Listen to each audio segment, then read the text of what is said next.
if you want to be a highbrow person, don't call everyone else like trashy and classless and low class and like all of that. That gesture was really intense. I don't really think that was very polished. Virtual reality. MJ, we're so glad to have you back on TV. Like the Valley Persian Style, when it was announced, it felt like a fever dream. And now it's finally here. We saw the premiere. It's amazing. Your performance in the premiere alone is incredible. How are you feeling about being back on TV? And did you feel like this was always going to happen? It's wild to be back on TV. I didn't think about it anymore. Once Shahs was done, I was like, next. So it's fun.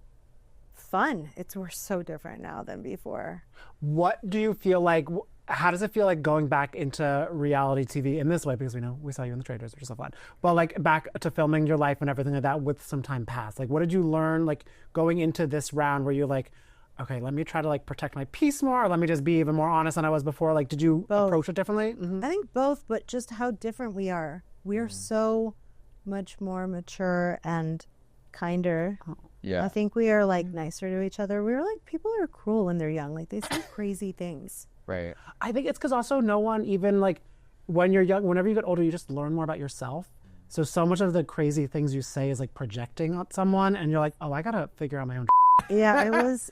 And I'm really proud of all of us. I think we all do such a good job at being honest and vulnerable and putting our lives out there. Though girls, for heaven's sake, are talking about sleeping in separate bedrooms from their husbands. And that was a lot for me to be at the dinner table listening to, because I thought that would be something that they would hide. But these girls are so self-confident and know that if they were to withhold that, that's why the show is so good, because we're all watching and relating to every single person. There is seriously something in everyone that I need to latch onto and learn from. Well, and they're probably more comfortable opening up at the table with everything like that, because you were explaining to us before, of course there's a lot of new faces for viewers for this second round, but you have known these people forever. Yes, I've known Tanyan for about 15 years, and the our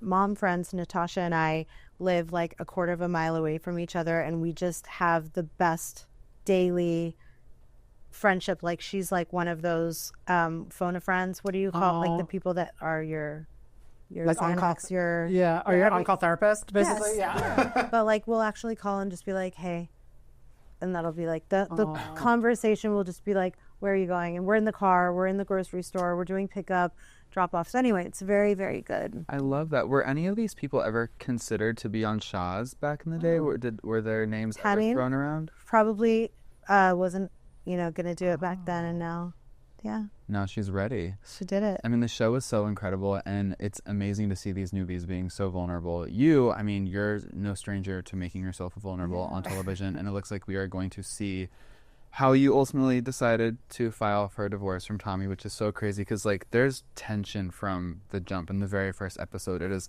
palpable, like, clearly you two are not in a great place, but you're not trying to hide it. I mean, what was it like having cameras go up as you two were experiencing these issues in your marriage? Yeah, when we were there, I was like, this is my husband. No one's going anywhere. And the stuff that we would like butt heads on had become such a part of our day-to-day transactional, norm. Yeah. And I think that when you're trying to make something work, and we certainly were definitely rooting for each other and working and doing everything that we thought we could, that we were capable of in order to try to make things the best, especially for Shams. Right. It was so cute, by the way. Cute. He is so cute. He has the best hair. Thank you. I'm so jealous of his hair. He is so adorable, and really, honestly, his hair I want to is grow it amazing. longer.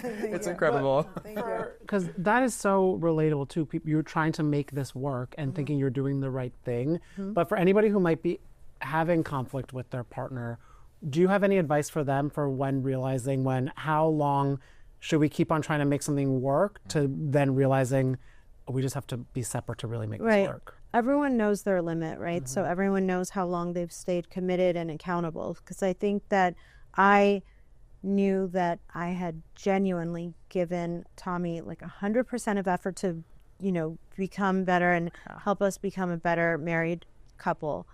So when you hit like your rock bottom and that's such a personal thing. But again, like as long as you're being accountable to know that you're bringing your 100% best, and if you just don't feel like you're able to make it through, then the adjustment that we made, Year of the Snake, shed what wasn't authentically meant to be ours. So now we are more authentically what our relationship was. Wow. And so where like how would you describe the status of your relationship? Do you feel like it's better now that you're separated? It's much more calm and amicable, and we see each other every day, talk every day. You know, we make sure that Shams sees us at our respective homes together. So it's very like smooth as possible for him, because this is obviously all about, you know, making it the best for him. And then as far as Tommy and I, like, you let go of a lot of tension when you don't expect anything. Like if he, like, that's right. If I see him right now and he does or says something that's annoying, like it's not my problem. That's just I'm leaving anyway. I'm going. How liberating! Yeah. It's liberating. Do you have is there any issues, because co-parenting, you guys are doing it so impressively then, to just make sure everything feels all normal? Do you ever have moments where you accidentally like slip into it being too normal? You know what I mean? Where you're like, oh my gosh, we're having such a good night, I forgot we're separated. Yeah, I mean, I don't forget, because we're sitting in two small homes instead of one big. So that's ever present. But also, yes, at the same time, emotionally, I'm thinking to myself, I hope that he feels a lot more peace, because I would be up his ass right now with the amount of pressure and tension when you're in, while we were married, that all of a sudden you're just getting along better. And yeah, we went to the movies, we spent Thanksgiving and Christmas, and you know, do tons of stuff. Like the kid has flag football twice a week. We're doing everything together. Oh, I love to hear that. Now, what about dating? Are you dating yet, or do you? Absolutely not. Not. Absolutely not. We're taking a break. No. Close your legs to your own. How do you convert that to your own thing? Yeah, my legs are closed. I cannot. The door is closed. The door is closed. My heart is closed. Do you want to open them at some point? No. I want to be a celibate monk. I don't want to ever. Yeah. Wow. And why is that a more peaceful place for you at this moment? Because you've met men? Because you feel like I have experienced men. Yep.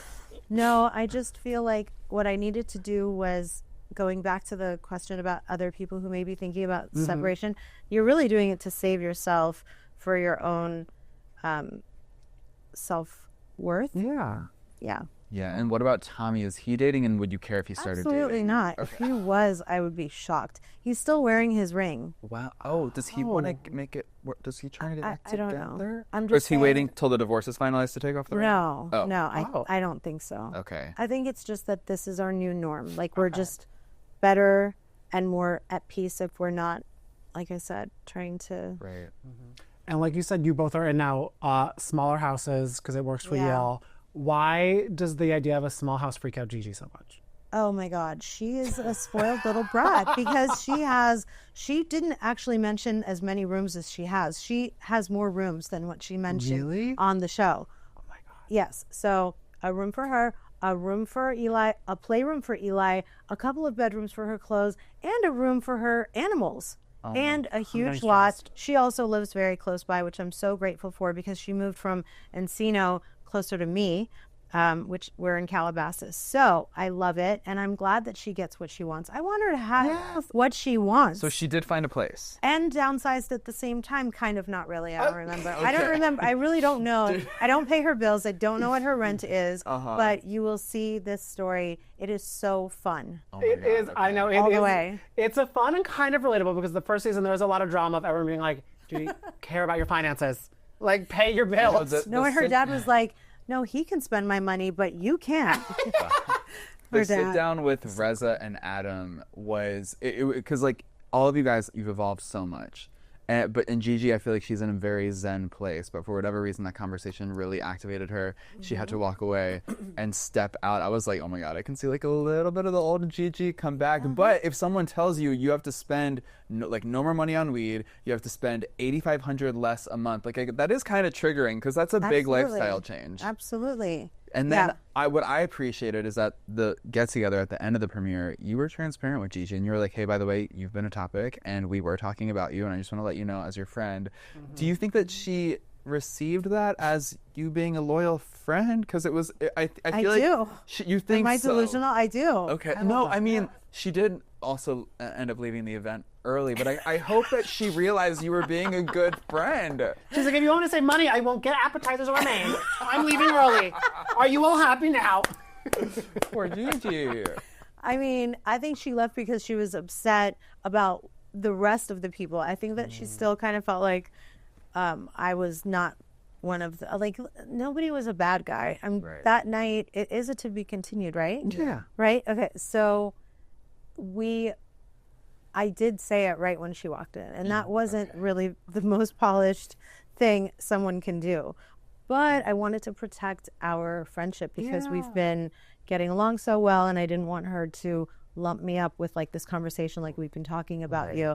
So I felt like I needed to like protect Just let her know. our thing. Right.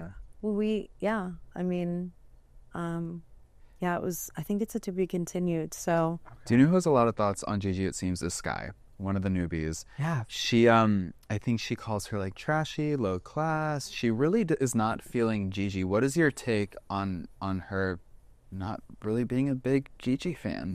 Well, I think culturally it's a bad look to have a superiority complex over everybody.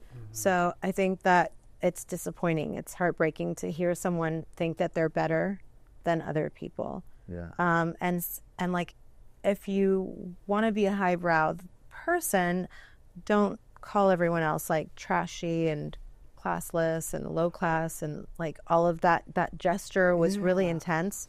I don't really think that was very polished. So I just hope that, Sky will watch herself on the season and maybe have a little bit of remorse after.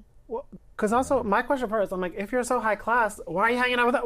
Right. Go call Oprah. Right. If you know what I mean? Yes, ma'am. Yeah. Yes, absolutely. Do that. Because I don't want you to hang out with you if the whole time you're thinking that you're better than me and everyone else here. And that's a very culturally, like, what culture respects that? How are you and Sky presently? Are you guys all right?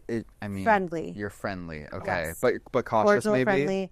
I mean, she already showed you guys a lot of who she is. So I just would I have high hopes for all of us to we're a great group of people. People are complicated sometimes. Yeah, also still kind of complicated. We don't have much more time with you, but what did Reza think of you deciding to ultimately file for divorce from Tommy, because they still aren't messing with each other like 6-7 years later when now that the show is back on, like I don't know. And then also I just totally forgot about the plants and everything else. Like it was so dark. It was so dark. Flashbacks. But was Reza like, oh yeah, like thank God you filed for divorce? So you have to watch because Reza didn't know, like I've presented my relationship as something I planned to stay in, right? And I definitely did. So when you're going to see a lot of things between Tommy and Reza throughout the season that are good, actually. Oh, wow. Okay. So it's a really beautiful and very action, like it's a lot happens in our lives. And well, that's a little bittersweet though, if he and Reza got to a good place and then you guys ultimately called it quits, because I don't know if that sort of weighed on your marriage, him not wanting to be around for group events and stuff just because he felt, I guess, awkward. But our story's not over. Like it's very much in progress, Yeah. All right. Yeah. That's what we love. That is why we were excited to watch the rest of this season, because it's going to be good. If this premiere was any indication, we cannot wait, and we cannot wait to have you back to talk more about it. Hell yeah. Yay. Thank you, MJ. Yay.